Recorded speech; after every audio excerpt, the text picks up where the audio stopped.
All right. Welcome, everyone. Today, I have a real exciting guest. Mike Thorn is here with me, and we're going to be discussing, because it's his release day, we're going to be discussing, we're going to be discussing his work, but we're definitely going to be discussing Darkest Hours, which, as I just said, was released today. How's it going, Mike? Good, man. How are you? Thanks for having me. I'm great. So you also released a book called Shelter for the Damned. I didn't mention that in your but this book here, Darkest Hours, it came out in 2017 originally, right? This is a re-release?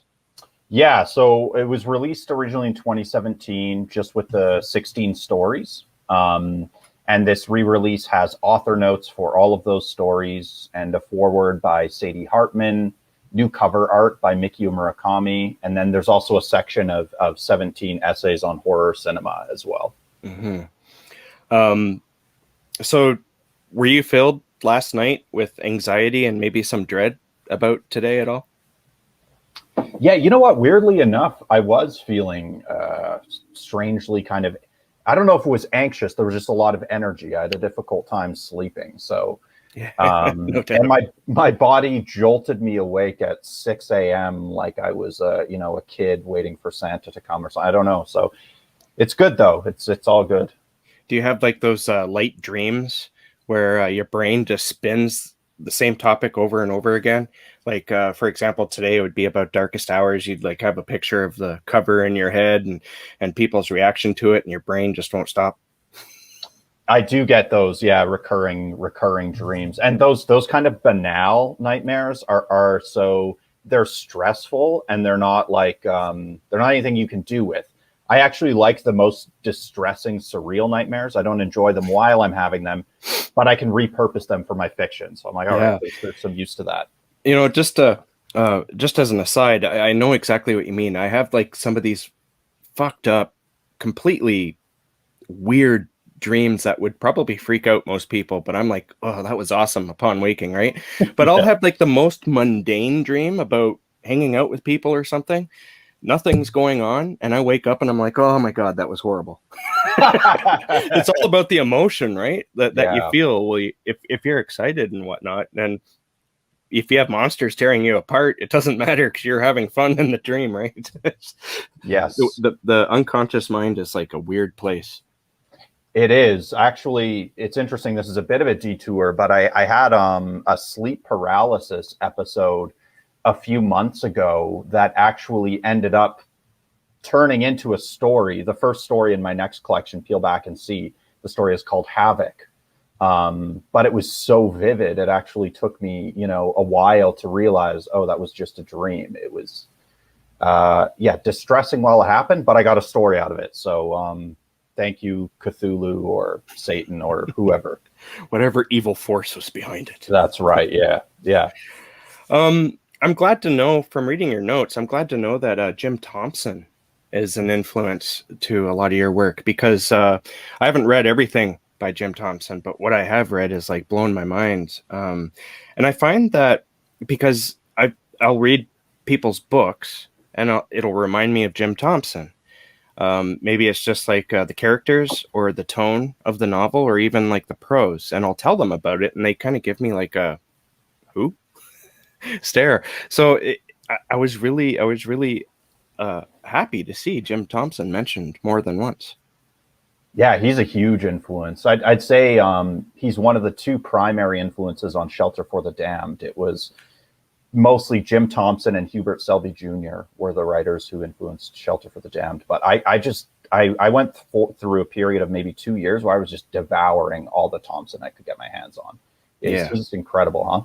yeah, for sure. He really knows how to. Uh, he really knows how to make what seem like simple characters very complicated. Yeah, good point. And his books are really tight too. They're Oh yeah, not. There's no extraneous material in them. They're just like bullet fast, but densely, psychologically dense, and yeah, thematically dense. Yeah, for incredible. sure. You actually bring up a lot of writers in your author notes, and I absolutely appreciate that because I haven't read them all myself, um, but I have read some of them too. So it's fun to see like, oh, okay, I got to check that guy out, or Oh, that writer's awesome. You know what I mean? Now, you have another collection coming out this year called Peel Back and See. You just mentioned it. Are you going to be doing that again for that? That is a good question. I just started talking to the managing editor at Journal Zone, Scarlett R. Algie. Shout out, Scarlett's the best. We're talking about design and things like that. I don't know. You've given me the idea. That could be kind of interesting. It was cool to do with Darkest Hours because there was years between the writing of the stories and the reworking of the author notes. Whereas with Peel Back and See, a lot of the stories are a lot fresher. But I don't know. You've got me thinking on that now, Jason. Thank you. I think you should, honestly, because you know what? A lot of people bring this up. I've done a fair amount of research on you in preparation for this interview, and a lot of times the people who read this expanded version, they talk about this, and it seems to be a fan favorite. I know I personally enjoy reading where a story came from. I know, I say this all the time, but I'm always asking it all the time. Where do writers get their ideas from? I don't want to know where you get your ideas from, but I want to know where you got the idea for this one particular story. And so it makes sense. I think a lot of people are curious about that, and so it's fun to read that stuff. It's also fun to read the influences that go into it. Yeah, I'll mull that over. I'll float the idea past Scarlett. I'm sure, once I look at the stories again, it's interesting. I feel like writers probably read their own work in a much different way than the average, or not the average reader, but just an external reader would. Because when you read the story, you remember where you were at when you wrote it, what music was playing, maybe like what you were reading around that time and things like that. So I'm sure I would get a rush of that if I looked back at the stories. Yeah. So yeah, I'll float it past Scarlett, and we'll see what happens. And Nikki mentioned Timmy's. I always do the Timmy's thing because I'm a coffeeaholic, and so this is for you, Nikki. It's like a thing between Nikki and me. I always showed her cup, and she's like, "Oh, it's Timmy's." Is that Nikki Between Dark Pages? That's the one. Shout out to Nikki. She's great. So when is Peel Back and See coming out? I think it's October, right? Mm-hmm. Yeah, late October 29th, if I'm not mistaken. Awesome. I'm really looking forward to it after reading what I've read from you. So since we're here to discuss Darkest Hours, which again is released today, and if anyone has any questions, please post them. Let's get some audience interaction going here. I think this is a good time maybe to do a reading excerpt because well, who won? You put a post out last night on Twitter. I haven't checked in the last, I don't know, 4 or 5 hours, so I don't know who won or which story won. Hair won by a significant margin. So I will read from the story that has caused a lot of gagging at public events on multiple occasions. I think I sent one of my aunts running out of a bookstore at one point. So sorry about that. What's wrong with you? Yeah. Well, I do what I can. So yeah, maybe I'll just read the first few pages of Hair and then. Sure. Okay. So this is from Darkest Hours Expanded Edition. This is the first story in the collection.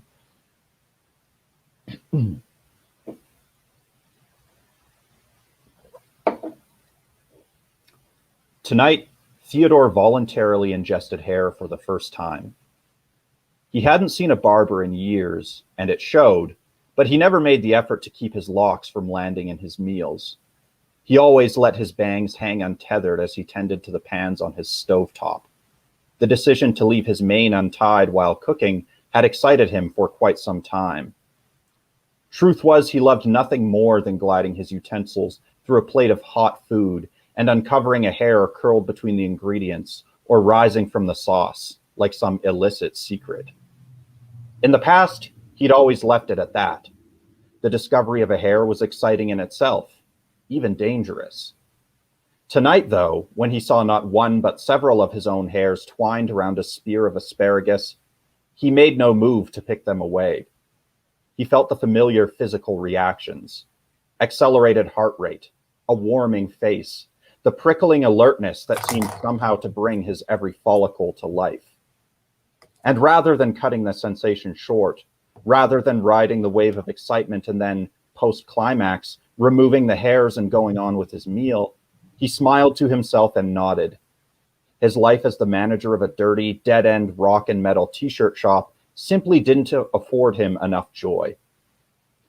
What could be so wrong, then, with allowing himself such real elation when it presented itself? He pierced the asparagus and lifted it from his plate, watching as the hairs swayed slightly from its shaft. Then, careful to avoid allowing the greasy threads to drift uneaten from the vegetable, he plunged the fork into his mouth, closed his eyes, and chewed.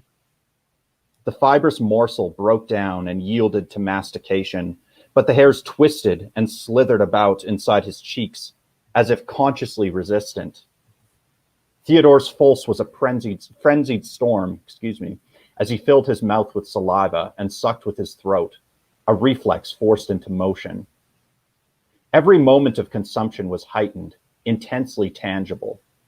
The twining within the mouth, the slipping between the teeth, the tugging and slithering sensation as the hair went down, and the final, distant feeling that his throat was clogged with something forbidden. In his ecstasy, Theodore could hardly continue eating.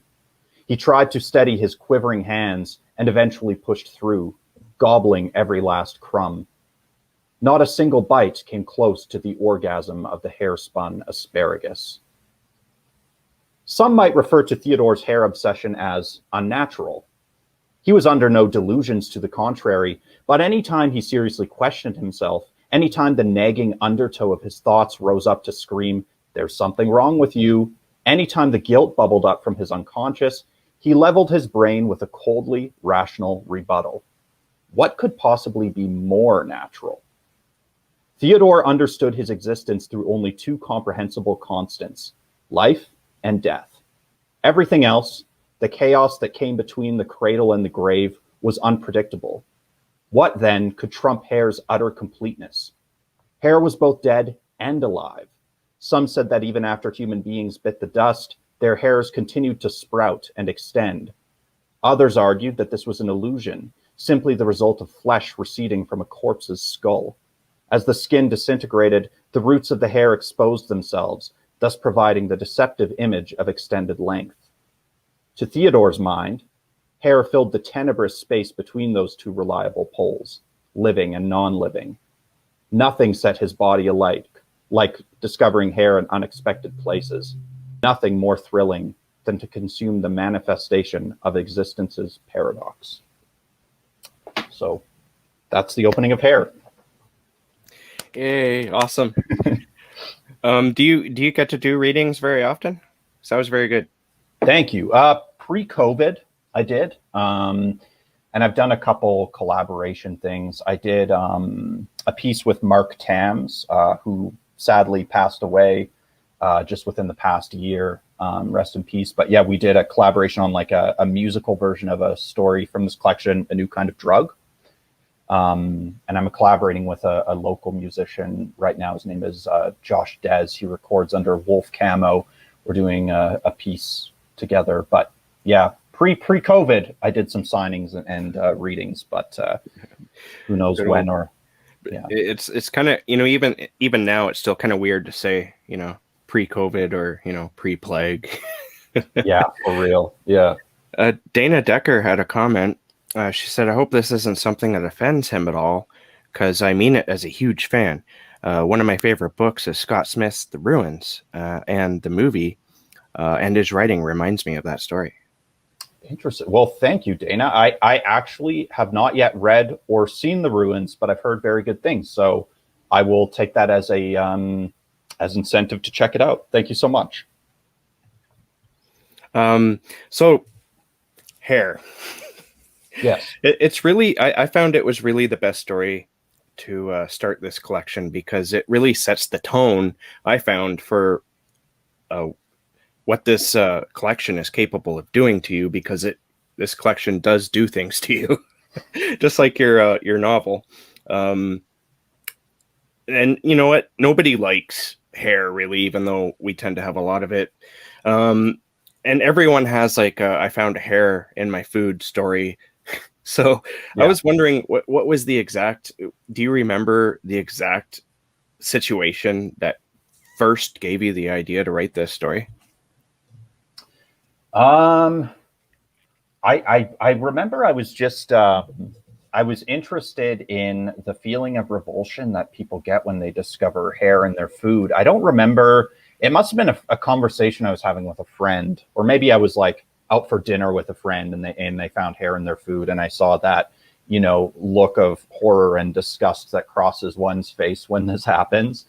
And that was, for me as a horror writer, one of those light bulb moments. I thought, what is that about?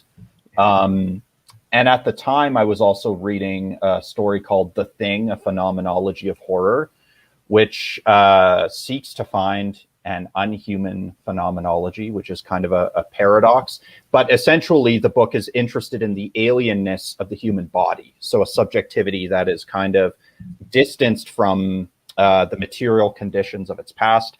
All this is to say that I was interested in the fact that when removed from our bodies, these filaments become so alien and abject to us. And then I was also very interested in writing about addiction. So I think it was those three things coming together that became hair. Well, it's very effective. Thank you. I there was a few times where I stopped and I was like, ugh, you know, like didn't Right. gag necessarily, but there was definitely that ugh. Beautiful.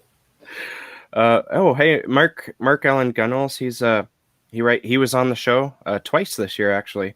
And he asks, as a huge short story lover, or so you enjoy working here, I'll put it up here. Cool. Do you enjoy working on the short form, and what do you find are its particular joys? Thank you, Mark. And yeah, shout out to Mark as well. Fantastic, very talented writer, and just a lovely presence in the horror scene. So thank you, Mark, for stopping by. Um, do I enjoy working in the short form? What do I find are its particular joys? Well, for one thing, I find short fiction writing is frankly just more manageable than novel writing. Novel writing, obviously it's much larger, it's more time consuming, there are more moving parts. So just in terms of process, it's more complicated to navigate through a novel.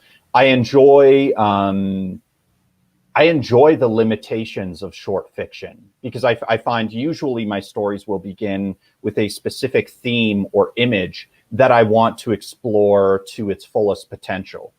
I think a novel is similar in some sense, and that exploration just expands and proliferates into different forms. But yeah, I enjoy the inherent limitations of short fiction writing, if that makes sense. The containment. I don't know if that's a very clear answer, but I'll just, yeah.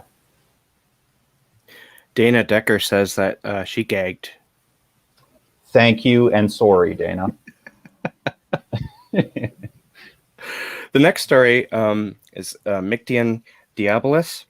Mm-hmm. It's a slasher story. I really enjoyed this one because I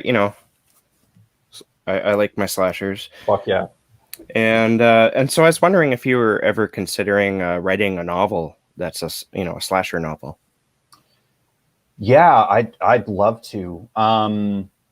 My the novel I'm working on now originally took inspiration from a couple slasher films, Tobe Hooper's The Funhouse and Rob Zombie's House of a Thousand Corpses.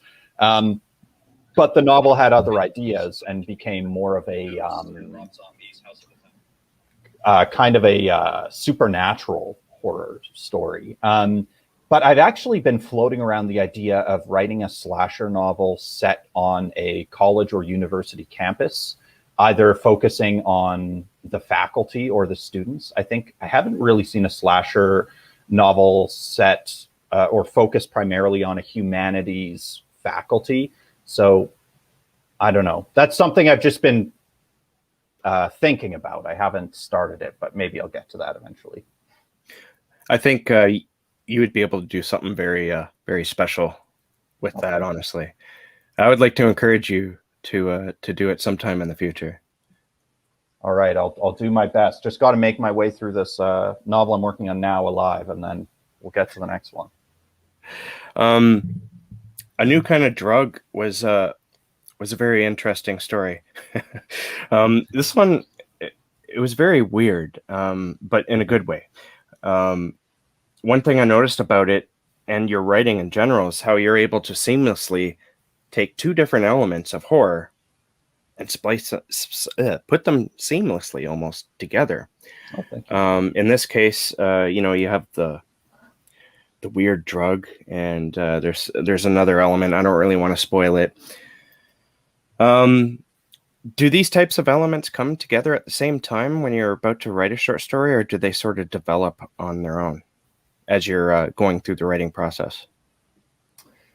I think it varies from piece to piece. I think there probably is a fair degree of maybe stylistic dissonance in a lot of my work, probably as a result of the fact that as a reader and as a viewer and as a person, I make no distinctions between quote unquote high and low art. So I will, maybe be reading, I don't know, a Ciaran book at the same time as I am, devouring 1930s or 1940s Bela Lugosi Poverty Row films. And I think all the stuff I'm just devouring. Same thing with music. I'll listen to Claude Debussy and then I'll listen to like new metal. So I think just like all of that, maybe it's just pure madness funnels its way into my work, and all those textures and stylistic variations find their way into my work, if that makes sense. I'm currently having some issues hearing you. I know that everyone else can hear you because I just tested it. Okay. You're coming in clearly, but it's my headphones. So what I'm going to do is I'm going to ask you the next question. It's a two-part question anyway. Okay. And then while you're answering, I'm going to go run and get a different pair of headphones. I know it's the real slow.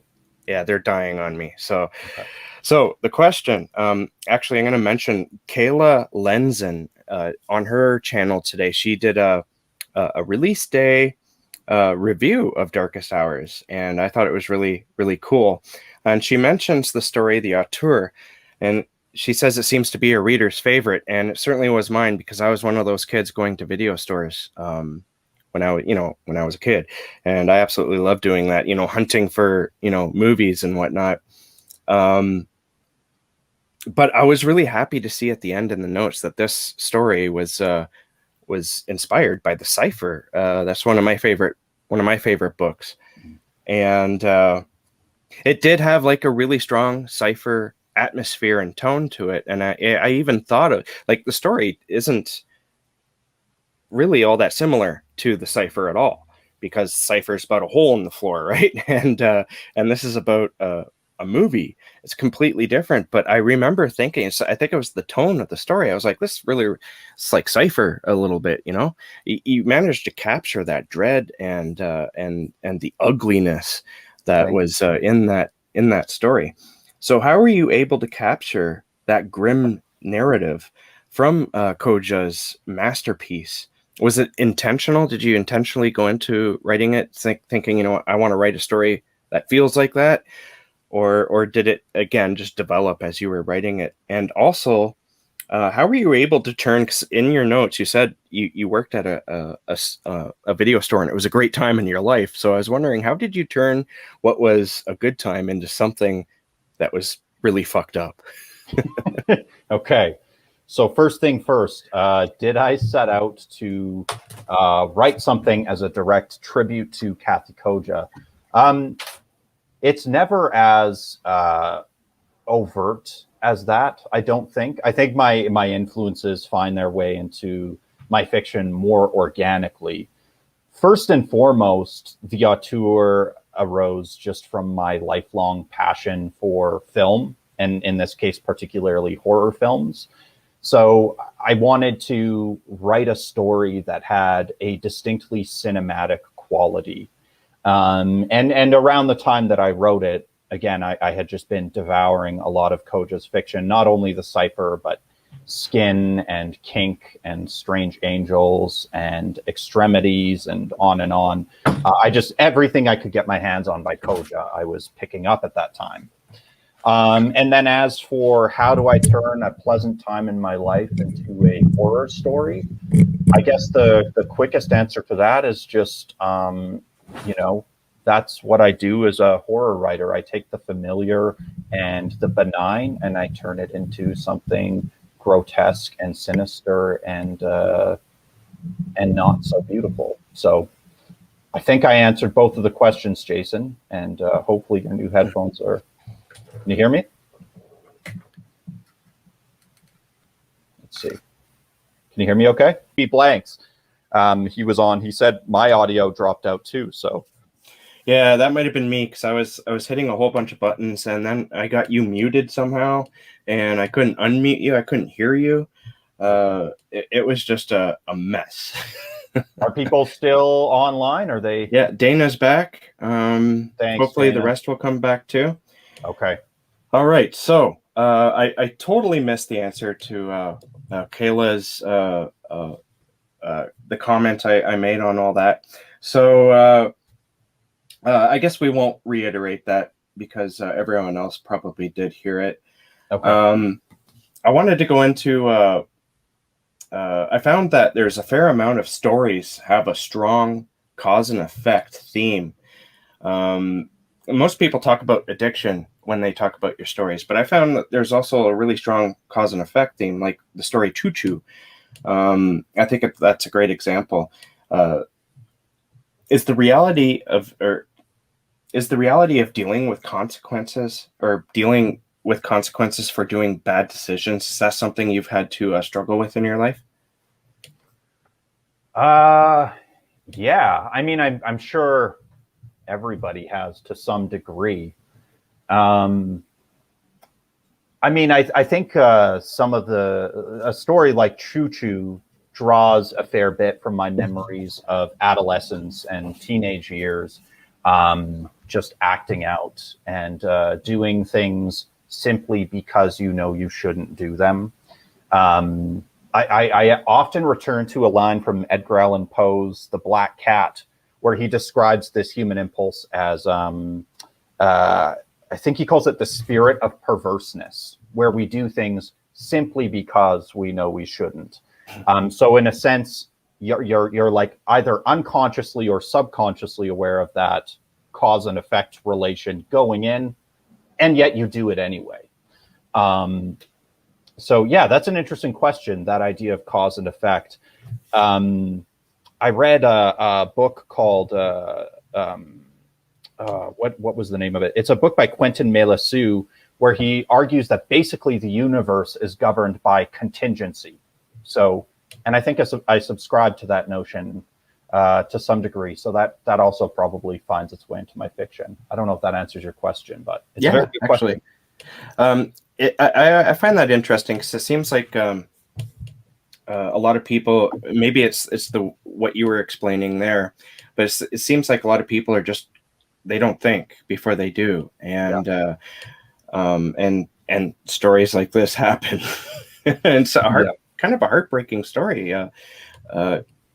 It's one thing that your fiction actually makes me hyper aware of my parenting ability and cause and effect. I'm always preaching cause and effect to my son, and I don't know if I should, but when I read this story, it was the first thing I thought of. I was like, oh God, like if that were to happen to my son, you know what I'm talking about. That would kill me, right? Yeah. I mean, that's really interesting, this idea of a parent reading my fiction. I'm not a parent. I have a lot of friends who are parents, but Shelter for the Damned deals a lot with parent and child relationships. And that novel, again, I drew a lot on my teenage memories, I wasn't violent in the same way that the protagonist of Shelter for the Damned is, but I was certainly angry, and I certainly felt alienated, and I certainly felt hopeless in a lot of ways. I felt like I was weird, like I didn't fit in, like I didn't see any space for me in the social structures that I existed within. So I acted out. I was suspended, like the protagonist in Shelter for the Damned. I was suspended from school. It was like a cumulative punishment for all these things I did wrong. And I drew a lot on those interactions that I would have with my parents and facilitators in the novel and in other stories. I would often just say, like, I'm sorry, I don't know why I did it. And I didn't really know. During that period of your life, you've got all this hormonal chaos going on, this periodic almost dissociation, this kind of it's like oscillating between numbness and extreme emotion in that junior high era, or I guess middle school era in America. So I guess I just pull from memory in terms of those things in my fiction. Well, Shelter for the Damned is what I was talking about mostly when I said that you make me question my own parenting, because that story really has a lot to do with family relationships, and not everyone comes from a good home. And that really shows some some of the darker sides. I think the main protagonist had a fairly decent home, but his friends did not. And everyone growing up, I think, will experience the same thing. They'll go to their friends and they'll see something that's quite alien to what they're used to when they're at home. And so I found that really interesting, because it made me think of when I was a kid myself. And, and also I'm like, oh God, I hope I'm not, bad to my son. Right. Yeah. No, that's really interesting. I don't know if I've talked to any readers who are parents about that specific reaction to the novel. How did you feel as a parent reading Shelter for the Damned? So that's really cool. How do you feel as a parent, huh? Yeah, exactly. You feel good about yourself, huh? Yeah. You doing a good job, huh? Yeah, exactly. So I find it interesting that the story you said in Darkest Hours, the one that scared you the most, is probably one of the more quiet ones, and that's Fear and Grace. Aside from that mouse scene, it is pretty quiet. But the reason why this story is so scary is because of one of the characters. And I was wondering if you've ever come across somebody like that in your own life. Yeah, for sure. The character Herbert in Fear and Grace is kind of he's kind of an amalgam of, in a sense, he's a kind of archetype, but an archetype I've seen manifesting in various people or in various behaviors, specifically within academic environments. So I think, probably like a lot of people, when I first entered the academic world, I was impressionable, I was excited, I was nervous, thinking, where do I fit in here? That's a recurring thing for me, this feeling of anxiety, social anxiety, feeling like an outsider. Sometimes you encounter people who maybe you trust more than you should, and then you get a glimpse of something else. And that's happened to me on a few occasions, which, you live and learn. But power relations and abuse of power and psychological manipulation used to egregious ends, all of those things really scare me. So, and the sociopathy of Herbert. Incidentally, the mouse incident in that story is based off of something a kid in my neighborhood told me when I was growing up, and it always haunted me and fucked me up. So that's nominally a true story. Yeah, that would certainly haunt me, especially if you were like there and saw it. Like, yeah, traumatizing. That what you were talking about in your answer to that kind of reminded me of Lucio Schluter, because that story is pretty fucked up. Well, all these stories are fucked up to one degree or another, right? But this story goes into some really dark territory. And the last time I checked that poll we were talking about, it was like in second place. I don't know if it still is, but yeah, that story is pretty fucked up too. And in the author notes, you mentioned abuse within the academic circles, and I think it's quite well known just how toxic academia can be. So is this something you've personally experienced? How do I answer this question? Yeah. Carefully, tactfully.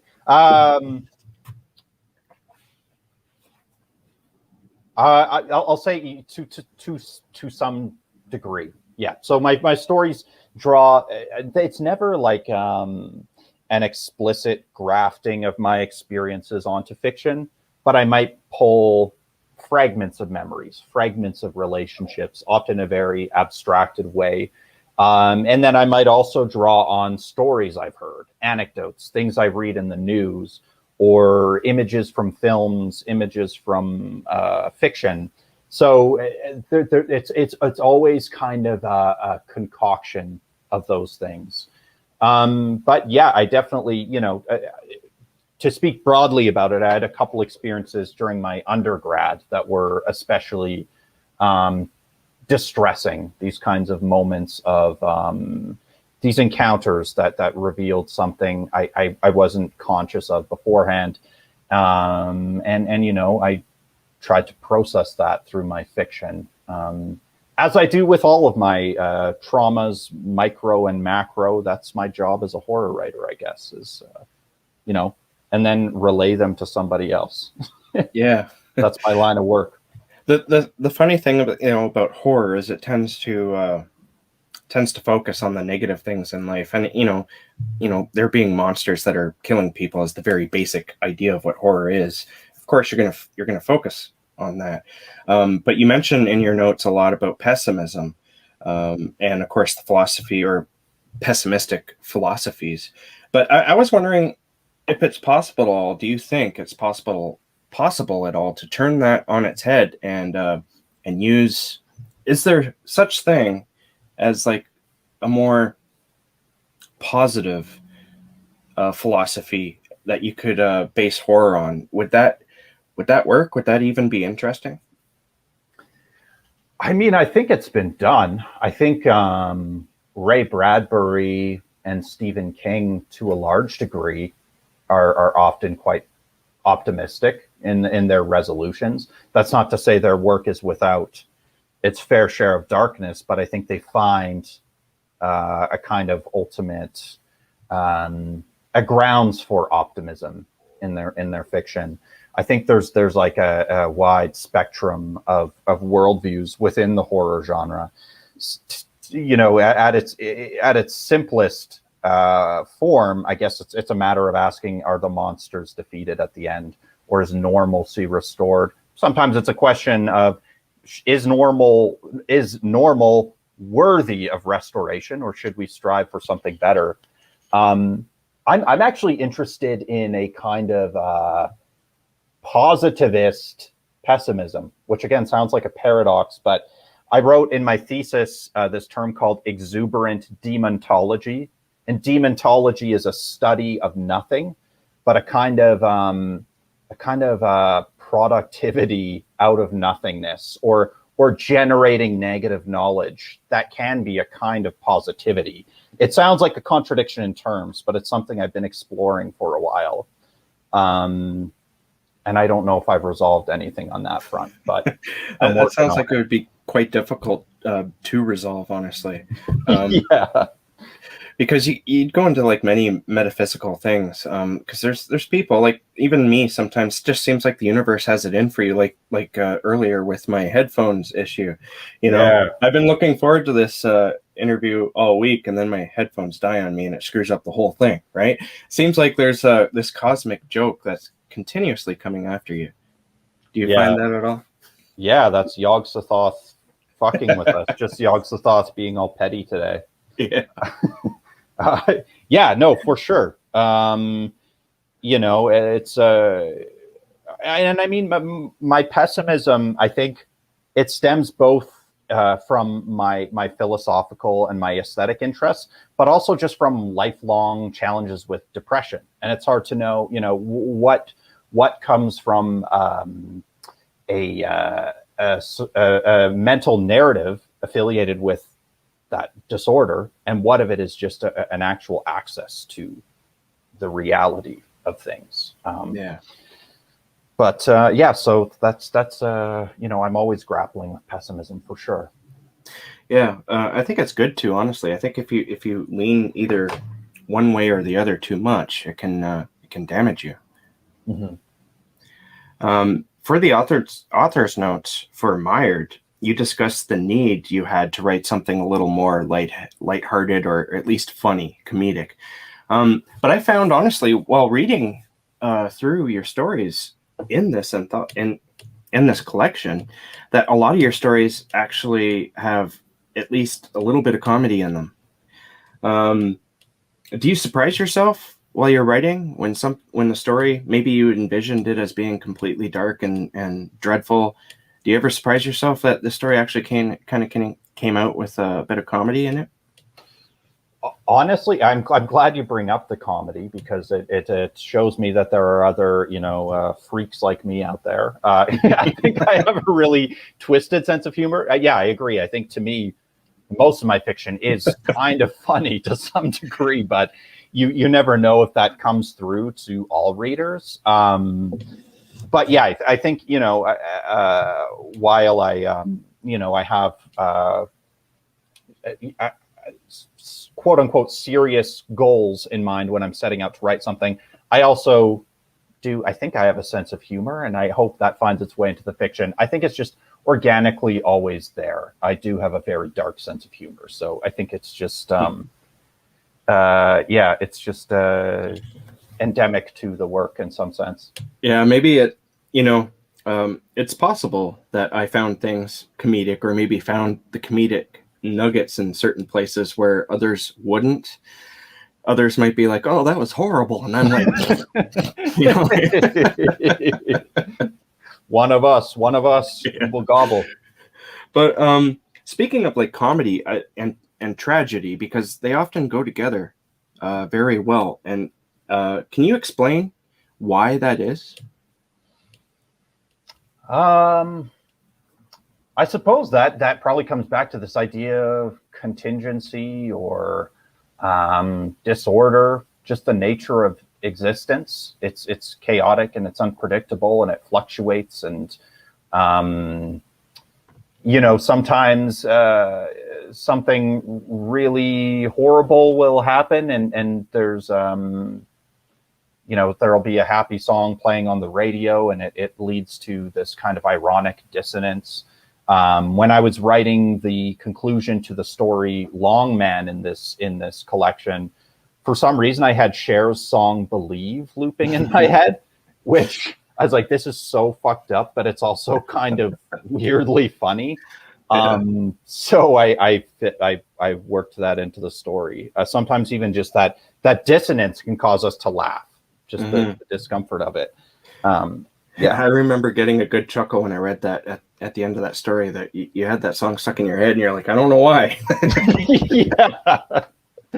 Yeah, I don't know. Can't explain it.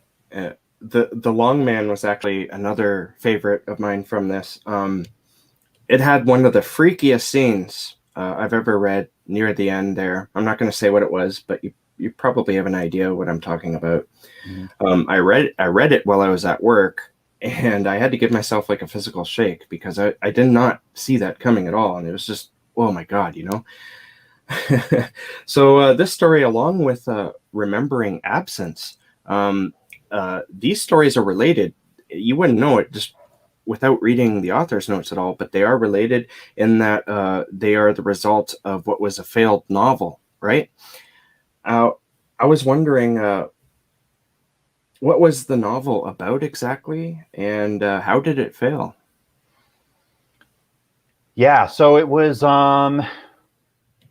it was a really ambitious idea. I wanted to write a kind of road novel that was also a kind of investigation from the perspective of a ghost. So the protagonist of Remembering Absence was the protagonist of the novel, trying to resolve the mystery behind the unexpected death of his cousin Jonah, who is alluded to throughout Longman. And yeah, it was going to be this kind of road novel across Canada, the ghost wandering from place to place, kind of stopping in at these destitute places that his cousin had frequented. His cousin kind of fell into a bad, dark place, and the ghost just wanted to find out what happened. And ultimately, Longman was involved in the mystery. I didn't have all the plot threads resolved. I had a lot of notes for it. The earlier draft of Longman that I submitted to Creepy Campfire Stories for Grown-Ups was called In the Locust Furnace. It was named after a Godflesh song. And yeah, there was this sequence where the ghost was surveying this motley crew of guys in a basement, having a conversation that alluded to Jonah, and the ghost kind of trying to read their facial expressions by getting as close as he could. But ultimately, the editor said, I don't really care about all of that stuff. I just want to know more about the Long Man. Can you write a story that's sort of like the backstory of the Long Man? So it turned into a standalone kind of urban legend thing. Yeah, that's where that came from. And then Remembering Absence also ended up just becoming its own piece too. Yeah, they're both quite beautiful stories. Well, the second one is a beautiful story. It actually gave me a bit of an emotional reaction. I read it last night before going to bed, and I really enjoyed it. Building on the last question, though, I noticed from your notes and in interviews that your intention is often to write really big artistic or pieces of artistic literature, and then you backtrack, it seems to me, and come out with something that's just maybe just a little more reader friendly. Is there a reason why that happens? Why haven't you written like the big experimental novel?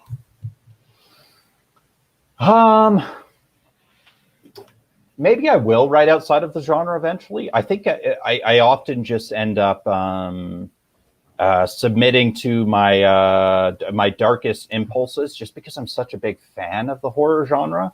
So I think usually what I'm striving to do is draw on, like I said, my interest in this broad spectrum of both, quote, high and low art, and trying to bridge that. So trying to create something that I would love to read as somebody who, adores Virginia Woolf as much as I adore splatterpunk fiction. Again, I think maybe hopefully that creates some interesting dissonance in my work. Maybe that novel could have been more, quote unquote, literary. I mean, I was at the time taking a James Joyce seminar, which I mentioned in my author notes. And I think that was actually what motivated me to want to write from the perspective of a ghost. I wanted the opportunity to write in this really freewheeling, free associative prose style. I just couldn't figure out, like, technically how to write a novel from the perspective of a character with no agency. It just couldn't seem to resolve it. Do you see yourself doing that one day, though? Maybe, yeah. I mean, I'm totally open to it. I think I'll write anything, whatever the muse guides me to write. So I'm starting my PhD in creative writing in the fall, and for that program, I'll need to complete either a novel or a collection of short stories. And with she's a scholar of William Blake and the Gothic tradition, as well as pessimistic philosophy. So, I'm kind of thinking, if this is where things lead me, it could be interesting to write something within the Gothic tradition, but who knows? It'll be really interesting to see what comes out of that. I hope you publish a lot of that. Fingers crossed. That's always the hope. Yeah. So I was wondering if you have any weird writing rituals or superstitions.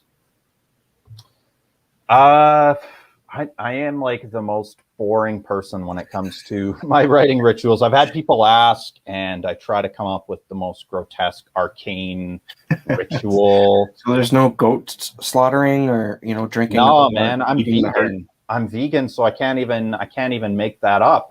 And I don't think vegans can sacrifice humans either. That seems hypocritical.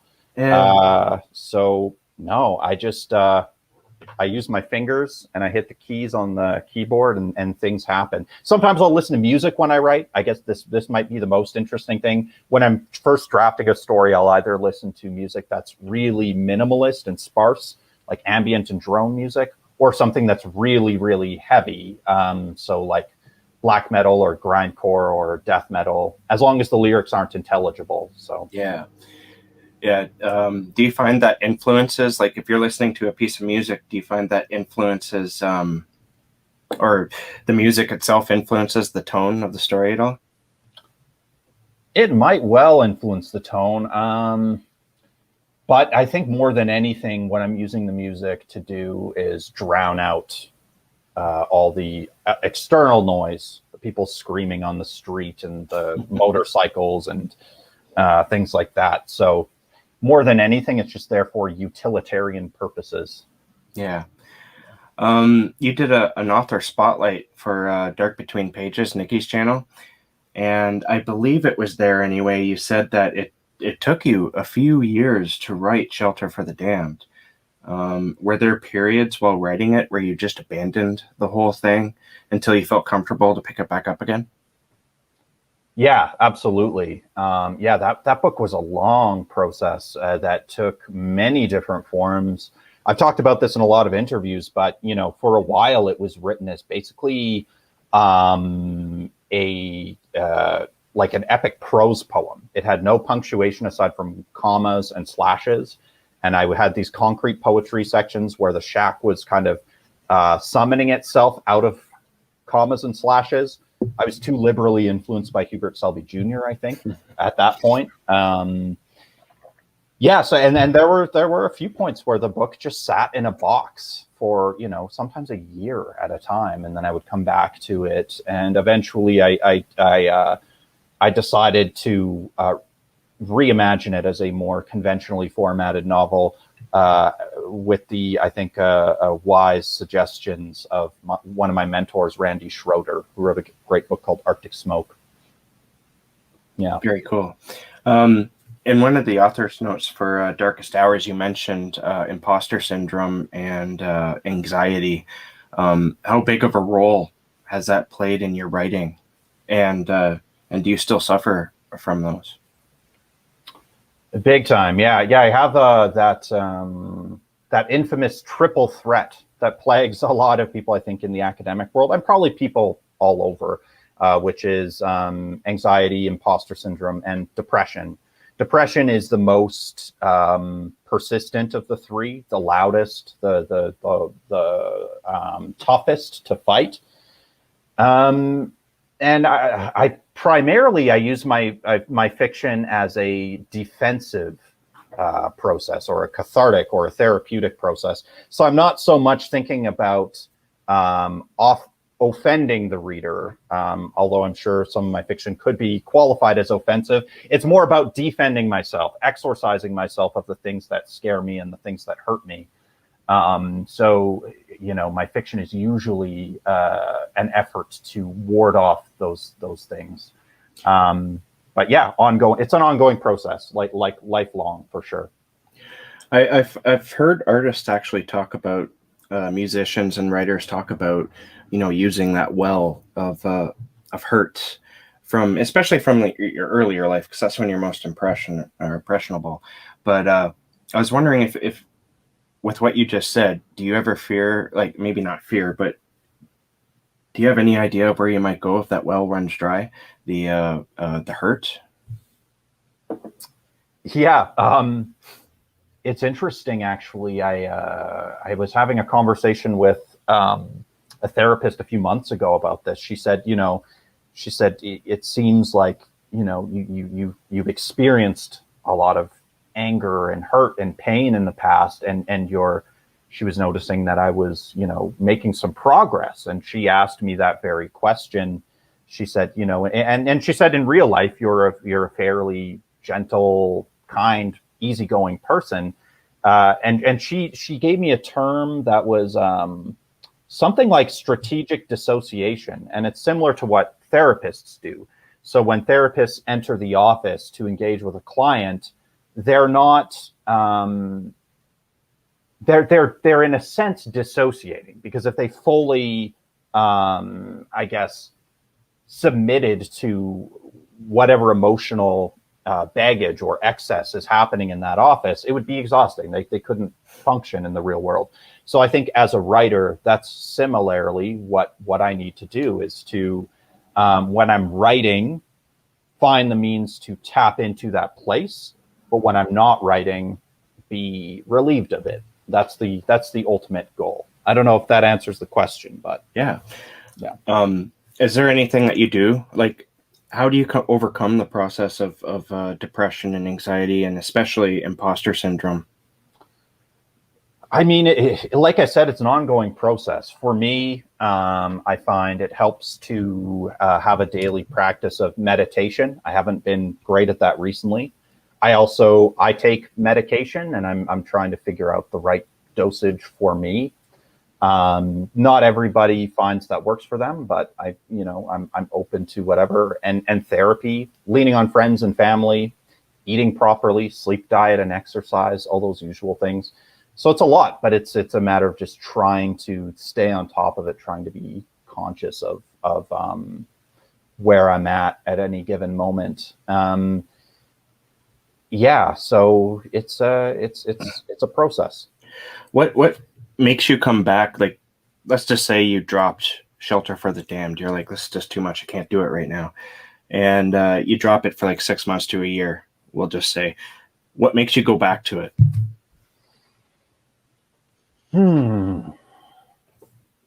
I think sometimes it's just, it's a matter of like what sticks, what keeps nagging at you. So somewhere in your brain, there's this voice saying, you should go back to that. There's something there. And in the case of Shelter for the Damned, I knew that was a story that was important to me to complete and to get out there in the world. I don't know if you ever feel that something is finished. I certainly don't. You can only define it as finished once it's out there in the world. So at some point you have to say, okay, this is finished enough to send out. So that's an ongoing process too, determining when and how you know that something is done. Yeah. Or as done as it will get. Mark asks, how did you come up with the title for this collection? Because, it's a good question. I don't think there's a story called Darkest Hours in there, unless I'm mistaken. No, there isn't. Yeah, it's not a phrase in the collection either. Thank you, Mark. I guess the title is probably a tribute to some of Stephen King's short story collection and novella collection names, like 4 Past Midnight, Night Shift, Just After Sunset, Full Dark, No Stars. It was probably, I think, to some degree influenced by those titles. I wanted something that captured that spirit. And also, so the title has a double function. I think it's best read during the darkest hours, but then it also reflects a lot of people who are, experiencing their own darkest hours. They're at their lowest point or at their most horrifying point in their lives. So yeah, I guess it has a dual meaning there. Mark he's pretty prolific. I asked him when he was on the show, probably both times too, how many collections he has out, and it's quite a bit. He comes up with really great names for his his collections too. Yeah, he's so talented. I read one of his stories in a Halloween anthology a few years ago, and I loved it. And he's perennially on my queue of more. I need to read more of his work. But yeah, very talented guy. Now your novel, Shelter for the Damned, I have to say that that novel really made me squirm in a lot of different places because it's very tense. Mm-hmm. Like this book, like I said, I think part of it is because I was looking at it. It would have been interesting to see my reaction had I read it 10 years ago before I had a kid. Yeah. To now, because like we were talking about before, I was like looking at it from the parents' angle, but the story really almost has, well, I wouldn't say it has nothing to do with the parents, but the parents are like in the background, right? And they often create some of the circumstances that we find these kids in. But I was wondering, how were you able to create and maintain that sense of intensity? Oh, thanks. I'm glad to hear that that came across. I think as long as you're writing from a real place, hopefully some of the residue of that affect and that experience will find its way into the fiction. So, as someone who has dealt with anxiety, as someone who did get into a lot of trouble in my teenage years, did spend a lot of time in the principal's office, did get suspended, didn't seem to find a way out of that cycle. I knew some of those feelings, so I drew on that. What did that feel like? And you just, you dig deep into your reservoir and try to translate that into fiction. And then also, like I said, just studying other writers. So in this case, the psychological interiority of novelists like Hubert Selby Jr. and Jim Thompson was hugely instructive for me. The way those writers depict people who are consumed by their demons to some extent. And I think that's also true of Poe. And of course, Stephen King is a huge influence. The way he writes about teenage experience and teenage subjectivity is always so vivid and real, I find. So, yeah, totally. Like the one thing I really enjoy about learning about the influences of certain stories of yours is that you say it, and I'm like, except for the cipher. The cipher is the only one that really, like, I thought of the cipher while I was reading that story that was influenced by it, but none of the others I caught on. You know what I mean? And so it was interesting to see that. And Jim Thompson, again, talking about him, I absolutely love his prose. And there were instances after I learned about the Jim Thompson influence, I looked back and I was like, yeah, you know what? There's a lot of things in there that correlate. You can see the influence there, but I didn't pick up on it at first. But yeah, very awesome job on that. Thank you. I read Shelter for the. You sent me a free copy for Darkest Hours, and thank you for that. I read it and loved it. But before reading it, I bought a copy of Shelter for the Damned, and I read it. And like I said, man, I wasn't sure for a little while there if I was going to be able to finish it because it's dealing with kids, and ever since I've had my son, I have trouble reading about dangerous things happening to kids. And I find that all your fiction that I've read at least has a lot of that. Yeah. But I was able to finish it, and I quite enjoyed my journey. It's almost as though you're like, come, we're going to go on a dark little ride here, but don't worry, I won't completely fuck you up. Hopefully not. I want everybody to have a happy and full life. Yeah. The ending of course, I'm not going to go into what happens at the end for Shelter for the Damned, but I really, as a big fan of cosmic horror and weird fiction, I really appreciated that you went there. And I kind of have a question about the mechanics of writing that, because within my own writing, I want to sort of capture stuff like that. And I'm sure other people do as well. So what happens at the end, it gets very weird. And yet it almost doesn't make any sense. If you look at what's going on outside the box, it doesn't make any sense. But then when you think about it, you're like, no, this is actually following a pattern and everything else there. It does make sense if you think about it. How did you capture that, man? Well, thank you again. I think for me as a writer, the most fun I have is going to those really psychedelic, otherworldly places. So I just I had a sense of where the novel was going. I knew the shack was some kind of portal, some kind of cosmic entity, and I knew that eventually it would open itself up to Mark, so to speak. So I just tap into my imagination and kind of allow it to guide me. And again, another influence in terms of the imagery there. I mean, the weird tradition in general, I'm hugely influenced by, especially H.P. Lovecraft, but also people like Algernon Blackwood and William Hope Hodgson. So you just do your homework, and also hopefully you have the machinery to be able to go there yourself. So I just tapped into my imagination and just went with it and allowed it to guide me into psychedelic places. Speaking of H.P. Lovecraft, going back to Darkest Hours here, I noticed that a lot of characters had H.P. Lovecraft character names. Like there's a Randolph. Oh, you know what? I can't remember any others. Was that intentional at all? Yeah, for sure. Yeah, I try to have little shout outs and homages, little Easter eggs and that. Yeah, for sure. I had a lot of fun. Like every time I came across something like that, I was like, "Oh, hey," it was awesome.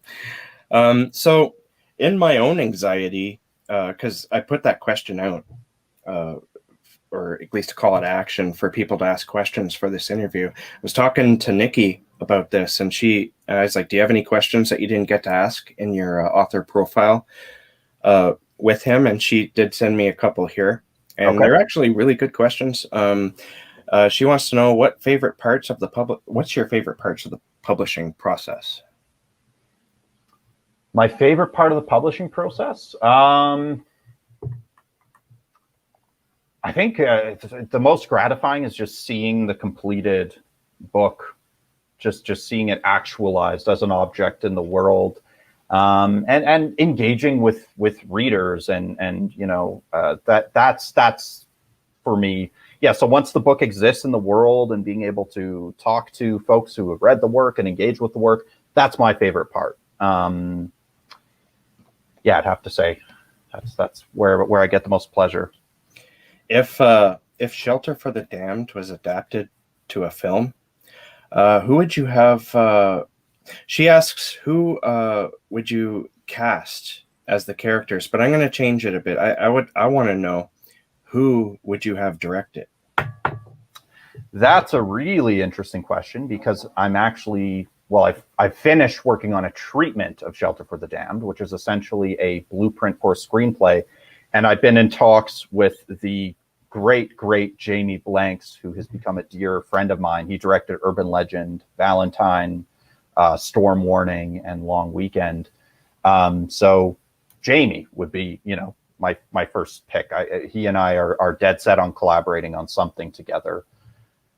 And in terms of casting, it would just have to be an incredible actor for Mark. I think we would have to cast the net far and wide and just find the best actor. I don't know many young actors out there, so it might be someone we've never seen before. But that would be hard to pick, because there's a lot of kids in it, and and I don't really pay too much attention to because they usually don't stick, the children actors.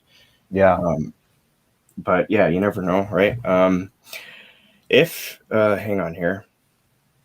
Are your friends and family supportive of your writing career? Yeah, for sure. Yeah, I'm very fortunate and grateful. And I have a lot of friends who are also writers, which is always great. I meet regularly with two Calgary writers named Neil Howell and the aforementioned Randy Nickel Schroeder. We talk a lot about process and genre. I just caught up last month with another friend of mine, Erin Emily Ann Vance. She's a phenomenal poet and writer. And haven't spoken to him in a while, but Josh Whitehead, like, so I know lots of writer folks who get the process, and they're fun to talk to on that front. And yeah, the family is definitely supportive. Do you have anyone who would try to talk you down or tell you can't do it? And if you do, what do you do to counteract that? I mean, I think, like, out of the best intentions, sometimes people advise you to have a backup plan or whatever. Yeah. So, but I just was like, well, I can't do something that I don't give a shit about. I'm not about to do that. So, my quote unquote backup plan, my day job is teaching, and that's kind of bound up in my love of reading and writing. And I happen to love teaching as well. So that hasn't been an issue. I've managed to survive without giving anyone any grief. So, so far, so good. Oh, one more by Nikki. Do you write for yourself, or do you have an audience in mind? I feel like I can't have an audience in mind when I write. It's just not the way I operate.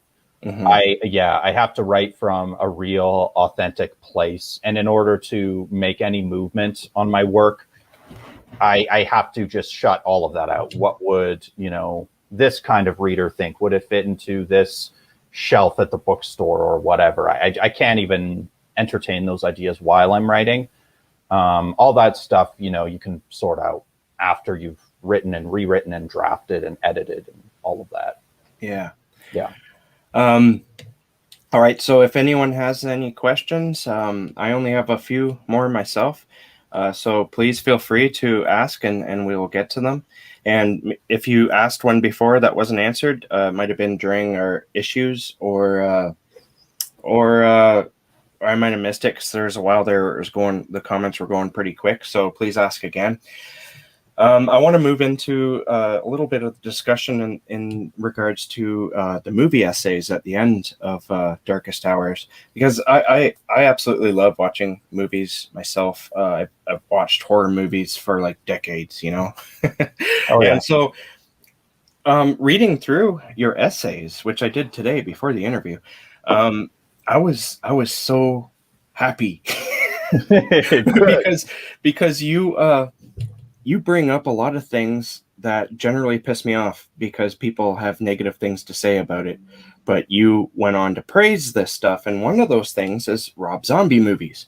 I don't know how many, like, anytime Rob Zombie comes out with a new movie on social media, like Facebook and Twitter, all the horror writers come out to completely shit all over it. And I was wondering, I love Rob Zombie films. Man. Yeah, they're so dark. They're so well done. Like, you go into a lot of technical details in the Rob Zombie films. Mm-hmm.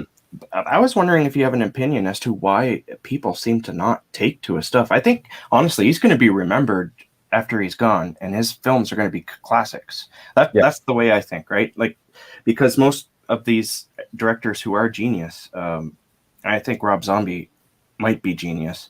Yeah, they're often not appreciated while they're here and doing the work. So why do you think people don't take to him? Well, that's a very good question. I think his work is combative. It makes no apologies. And I think that might bother people. He doesn't seem to succumb to or adhere to, like, trends, what's popular in horror cinema right now. I think he just makes the kind of work that speaks to him and that interests him, and that's what I happen to love about his work. But yeah, his films are often ugly and abrasive and uncomfortable. I will never scrub that long motel sequence from The Devil's Rejects from my memory, where they're torturing the family. But I think it's, very carefully and artistically executed. So yeah, I have no idea. I think he's brilliant too. My favorite is probably The Lords of Salem, but I like just about everything he's done. And I grew up listening to his music. I had a copy of Hellbilly Deluxe on steady rotation in my Discman back in junior high. So, have you seen him live? Yeah, I saw him a couple years ago. Have you seen him live? Yeah. He's the show is so big. There's like flames and people in costumes, and it's incredible. Yeah, he's very much in the tradition of Alice Cooper, I think. Yeah, very much so. Yeah, who I also love, of course. Actually, I saw the first time I saw Rob Zombie live. They were playing with a band. I think you were making fun of in one of your stories here, but you didn't name them, and that was Korn. Oh, I love Korn. I think you were still making fun of them though, because there's references to new metal, and the brother opens up the door and all you hear is "Why?" I thought of Korn, and I had a good laugh at that. Yeah. Oh, for sure. Yeah, no shade though. I love Korn. They got me through my tough teenage years, and for sure, I love them too. I am also like I know you're a fellow metalhead. Yeah, and I am too. And Korn holds a real special place in my heart, especially their earlier stuff. Their first 3 albums, they got me through some like really dark times. And you're right, they're so good. They created a subgenre, right? So totally, yeah. I mean, absolutely, new metal. That's like they're the template for that. Yeah, but you can still like poke fun at them and get a little, Yeah, I mean, Kate in the auteur takes a jab at Bride of Chucky, and I love Bride of Chucky. So you mentioned that, yeah, for sure. I found that your voice, as it would, obviously, your voice changes when you're doing the more academic papers. I was wondering how you find that voice when you're writing more critical essays, especially on the movies.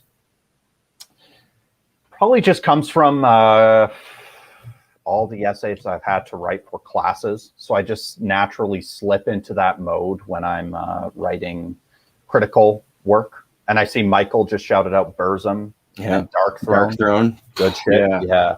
These people are after my own heart right here. Yeah, absolutely. Bathory is probably my favorite black metal. Satyricon there. Yeah. Nice. I was also appreciative of your essay on Toby Hooper. I don't think he gets the credit that he deserves. I think he's going to be another one of those who goes down in history as like one of the masters. He's considered a master, obviously, while he was here. I mean, he did Masters of Horror, right? But most people, when they're talking about horror movie directors, they don't talk about Toby Hooper. What gives? Yeah, I think, unfortunately, the only film of his that has been given its due, really, is the Texas Chainsaw Massacre.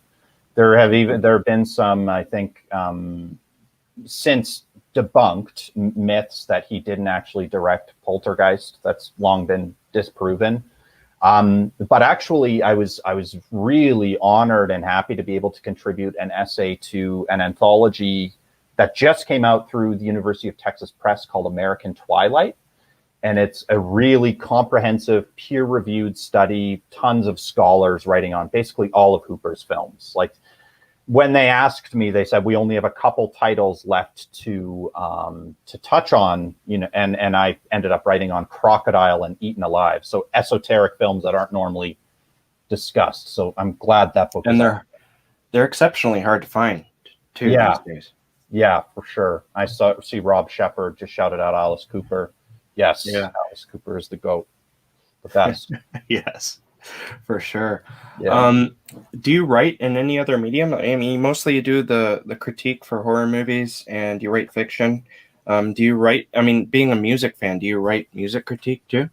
Or would you? I have written some essays on music. Yeah, I wrote a piece on Alice Cooper. I wrote a piece on Judas Priest's Screaming for Vengeance for In Review Online.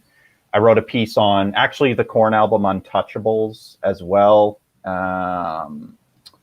So yeah, I've written some stuff on music, and I think I reviewed a couple Sun Kill Moon albums. And I started writing poetry in my early 20s. I'm not terribly happy with a lot of that stuff, I've considered going back to poetry at some point, maybe doing a poetry collection, but I haven't done that in a while.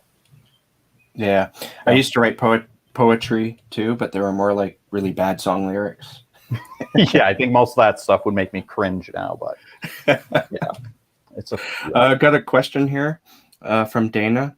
She says, my daughter Jordan is 12 and she is writing her first horror story. When did you find that first spooky story? Oh, good question. Happy to hear you. Your little one is entering that world, Dana. That's awesome. I probably wrote my first scary story when I was like, I think I was 6, probably.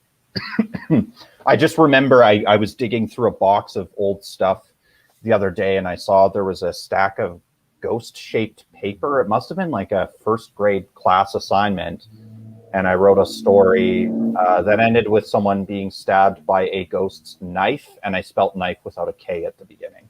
So that's the first one I could find. So. Did you? I used to write these comics that were probably would have got me in a lot of trouble had the teachers found them, because I called it Mad Max, and it was like just this blob of a guy who went around with a knife stabbing people, and I was like 6 or 7 years old. And I don't know what the hell I was writing or why I was writing that, but when I think back on it, but did you write anything like that? For sure. Actually, I remember one story that did get me in trouble. There was a family of alligators, like humanoid alligators, that were about to board a bus, and the bus driver, also a humanoid alligator, was like shit-faced. And there were like cans of beer rolling all over the bus. And my teacher wrote a note saying, like, the story is well written, but I don't think this is appropriate for a class. I don't know what, like, my parents didn't drink at all. So I don't know where that came from, but yeah. That reminds me, actually, in art class in high school, we had to do like calligraphy, right? And we had to choose like song lyrics to do it. So I chose Guns N' Roses song, "Sick of This Life, Not That You Care. I'm not the only one with whom these feelings I share." And I got a slip into my locker from the guidance counselor because of that. Wow. I had to go talk to the guidance, and they didn't even approach me personally. They put a slip into my locker. And so I had to go down and talk to them, and they had it there. And they're like, is there something you need to talk about? And I'm like, no, I like that. It's a song. Yeah. I like the song. Yeah. Oh my God. That actually just reminds me, there was an elementary school assignment. I went to Catholic school, and they were doing a wall where all of us were supposed to draw our image of God for this wall. And I drew this sentient pyramid with red eyes and a fanged mouth with blood spilling out. And it was just sitting on this pool of blood. And this surrounded by all these images of like dudes with beards and rainbows. There was this like horrific, and they just put it on the wall. No one, maybe they were too scared to ask me. It's like, that's your image of God? So what's wrong with you? Yeah, exactly. Yeah. All right, so I think that's it for the questions. Good note to end on. Yeah. So I'm gonna end. Wait here. Speaking of, here, I'm gonna put this up just in case. Speaking of Jordan, when she was 8, she told her teacher her dad wasn't around because he got offed in the second Jason movie. True story. I received a phone call. Wow, Jordan sounds like she's going to grow up to be an amazing woman. Fantastic. I love it. And a great writer too, I think. Yes. Yeah. One of us. Yes.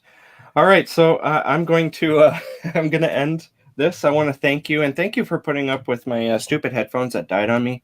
No problem. I'm going to tell you what I'm going to do right now is I'm going to get these 2 videos together, and I'm going to like edit them and then just splice it into one and then re-release it. And so that people don't get confused as like, why is there a part 1 and a part 2? So yeah, I'll fix it up. And thanks everyone for coming out. I truly appreciate your questions and your comments. That was awesome. And thanks again, Mike. And you're coming out with a new collection this fall. I'm hoping that you're willing to come on again, and maybe we'll have a proper conversation. I'd love to, man. Yeah, thank you so much for having me, and thank you for everybody who turned up to make comments and ask questions. That's amazing. Thank you so much. Thanks, Dana.